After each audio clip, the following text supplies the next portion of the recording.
сейчас планируем очередную поездку. Сейчас у нас Исландия. Исландия на повестке. На повестке, да, мы там не были. И сейчас главный вопрос, на сколько дней туда ехать, как много времени. Ну, так как погода там не ахти, то долго там лучше не стоит задерживаться. Но... Так, сегодня 17 мая, День независимости. Мы вешаем флаг и уезжаем в Исландию. Пока идут дискуссии. Ирке сразу по этому настроению. Она говорит, где чугает, там где-то там. О, мы уже начали восхищаться Исландией по чуть-чуть.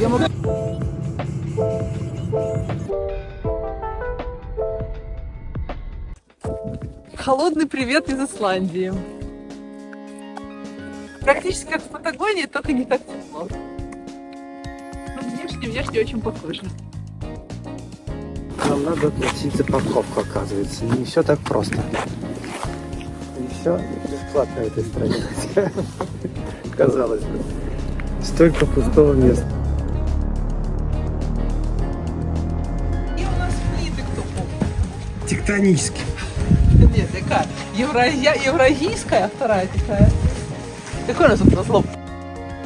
История создания данного туристического места, как гласит плакат, значит следующее. Пришел однажды хулиган с молотком и сделал дыровку. Посмотрел глазиком в эту дыровку и вернулся уже с экскаватором. И накопал вот такую траншею. Теперь это место выглядит вот так.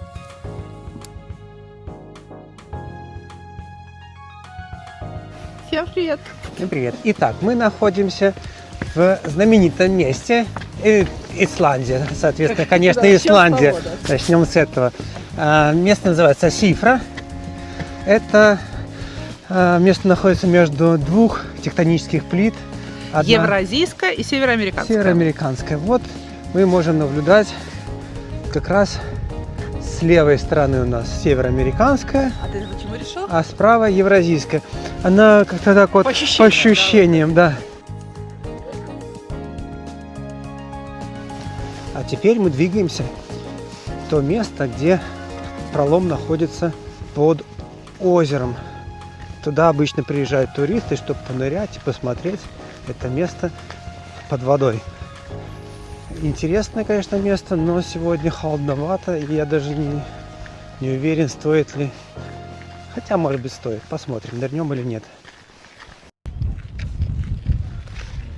Так, судя по информации, в этой речке водится как лосось, так и форель, и еще какая-то хорсли.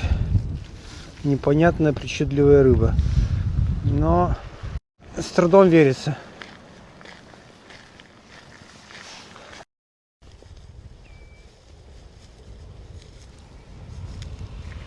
Не валитесь в разлом. Алена сказала, что именно там и ныряют. Хотя знаки стоят, что нырять здесь нельзя. Ну, проверим.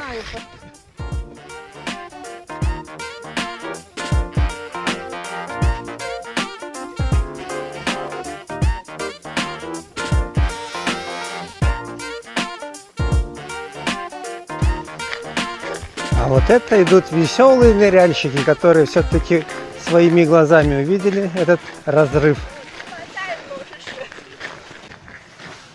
Странно, но выглядят они как-то не очень веселыми. Вот эта черная полоса. Это и есть сам пролом,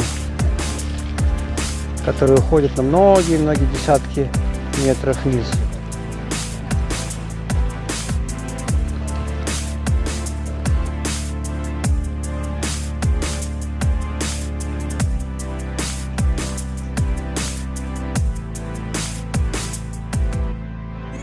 Посмотрели мы, как ныряют люди. Холодно. И плавают они буквально по самой поверхности. Поэтому глубоко увидеть они вряд ли что-то могут. Хотя и вода очень прозрачная. На пару десятков метров что-то видно. Может, даже рыба.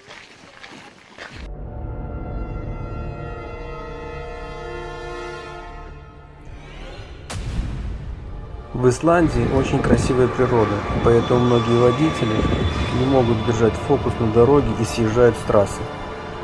так и случилось в этот раз. Так, добрались мы до термальных источников. Выглядит это вот таким образом. Пыхтит, булькает и пованивает, конечно же. Вот, пованивает серой или тухлым яйцом. Кому как больше нравится. Идем дальше. Навстречу куча туристов с недовольными мордами. Посмотрим.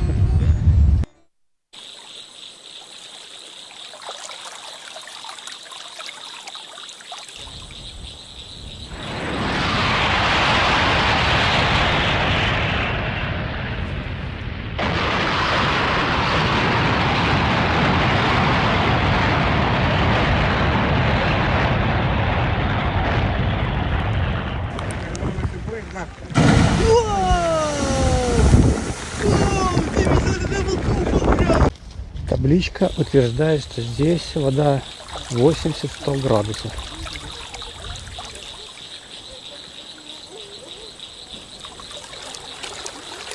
Как оно на самом деле, проверять не стану. Поверим на слово. Пронаблюдали мы извержение гейзера. Сказать, что что-то было впечатляющее и забываемое, но невозможно, конечно, нет. Ну так, плевочек. Правда, происходит это каждые 2-3 минуты. И интенсивность этого плевка постоянно разная. Погода сегодня у нас не самая лучшая. Поэтому немножко холодновато, и солнце появляется довольно редко. Солнце.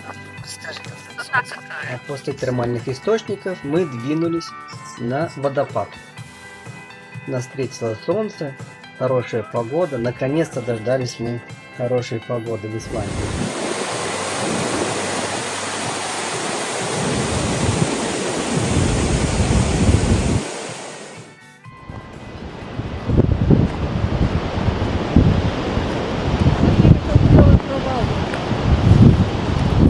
Чтоб не проваливался, деньги собираете? Нет, это чисто черный, вот классический исландский, где-то вот здесь. И у Майкла Джексона.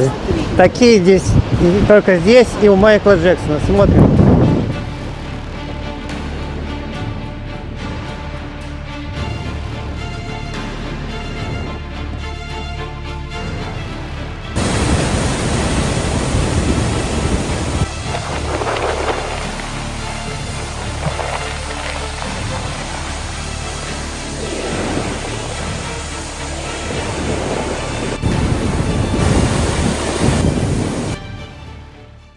Сегодня в Осло 24 градуса тепла, солнце, 17 мая, День независимости. Все вышли на улицы и празднуют, веселенькие, пьют вино. А мы полетели в Исландию, где температура около 4 градусов тепла.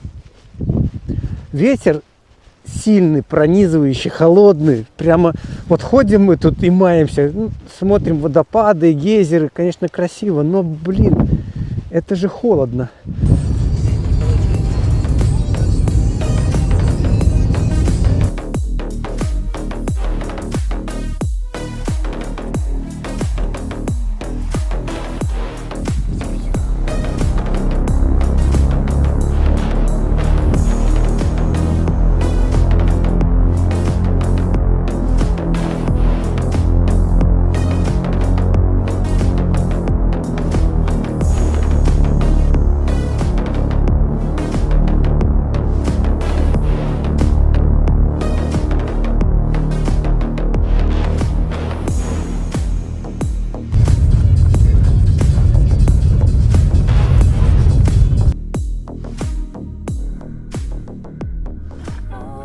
Под конец дня мы добрались до кратерного озера Керит, полюбовались им и направились в Хиту, чтобы вкусно поесть, сладко поспать и набраться сил для завтрашнего дня.